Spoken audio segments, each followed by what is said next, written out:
Hello everyone, it's Nick here again at Nick's News and Reviews.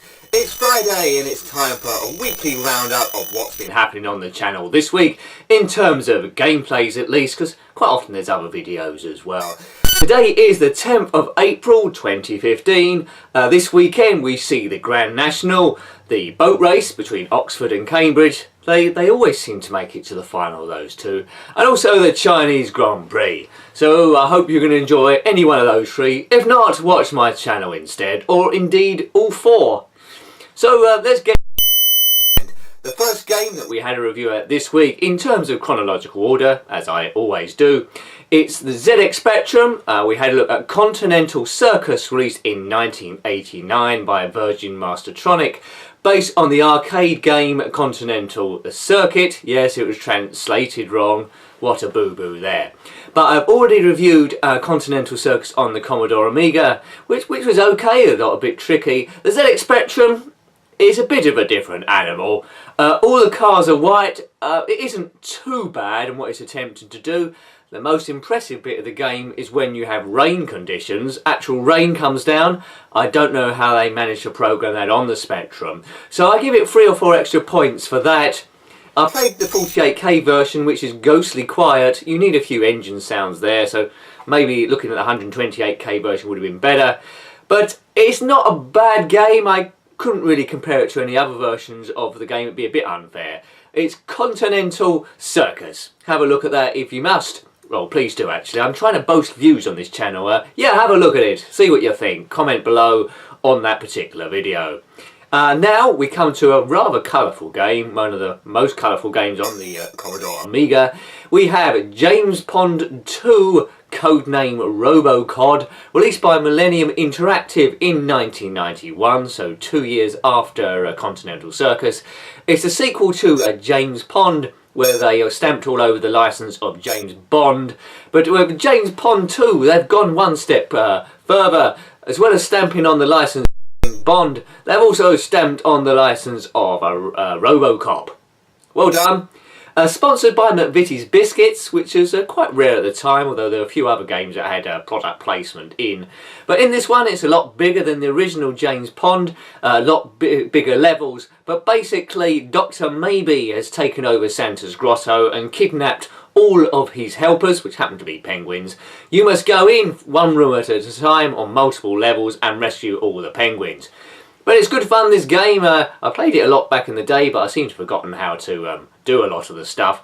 But there's vehicles to drive, airplanes, trains, Bertie Bassett to kill, and of course you must collect all the penguins in each level. Nice friendly music all the way through, so I really enjoyed this platformer. I did think that the original James Pond was my favourite, but I think this one really is my favourite. Hope I don't keep changing my mind all the way through. It does have a sequel called James Pond 3 Operation Starfish, I believe, so we might have a look at that in a few weeks' time. Next up, now this is a great game sent to me by Longrod van Huggenden. It's Formula 1 97 on the PlayStation 1 by Psygnosis, released in 1997.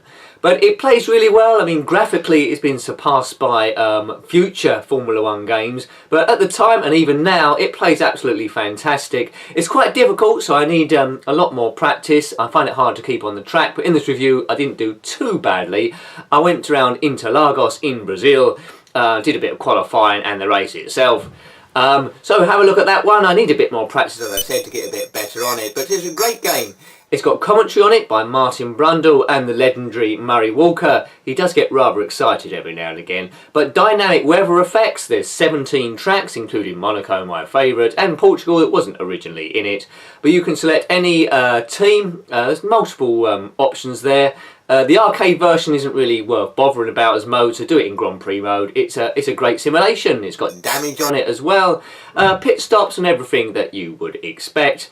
I've got another game I need to review that Longrod sent me called Colin McRae's Rally, also on the PlayStation, so we'll be having a look at that one probably next week as well. And we've got 2 games left that we had a look at this time. On the Game Boy Advance, we look at V-Rally 3 by Infogames in 2002. I originally reviewed this in the default setting, which is a chase view, There's 7 locations made up of 5 stages. We can just race from start to the finish as quickly as you can. So take the racing lines, avoid crashing into things. When I played it on the chase view the game defaults to, it was absolutely splendid. I gave it great praise. But there was a comment below which said to get the real driving experience you should try it in cockpit view. I didn't even know that view existed. I haven't read the instructions properly. So I made another video doing it in cockpit view, and by Jeffrey, by word, this game really transforms. An absolute beauty. Now, if you own a Game Boy Advance or even an emulator, you need to be playing V-Rally 3 in cockpit mode, because this game is an absolute triumph. It moves at a heck of a pace. The graphics are good attention to detail, the locations are different, the terms are varied, and the stages are varied as well. The supporters on each side of the track are a bit copy and pasted, but you can't have everything. So check that one out, V-Rally 3. That was an awesome game for a handheld, as I say, in 2002. Last up this week, the 5th game that we reviewed. Of course, it's been a busy week with one thing or another, because we also did some Tomb Raider highlights part 1. We'll do some other parts as well. It might be 3 parts, might be 4 parts, I'm not sure yet. But the last game, getting back on topic, was from the Pinball Arcade, No Good Gophers. This game is also supplied with Elvira and the Party Monsters, which I reviewed last week. A fantastic little table, quite mad. Basically, you have to sink 9 holes on a golf course, one by one. And there's gophers which also occupy the golf course, and apparently you're on their turf. So they will taunt you all the way through. They'll try and steal golf balls. Lots of crazy speech in there and things to do. Lots of different multiples as well. So a right manic table. So well worth having a look at and buying if you do actually own the Pinball Arcade or a fan of pinball in general.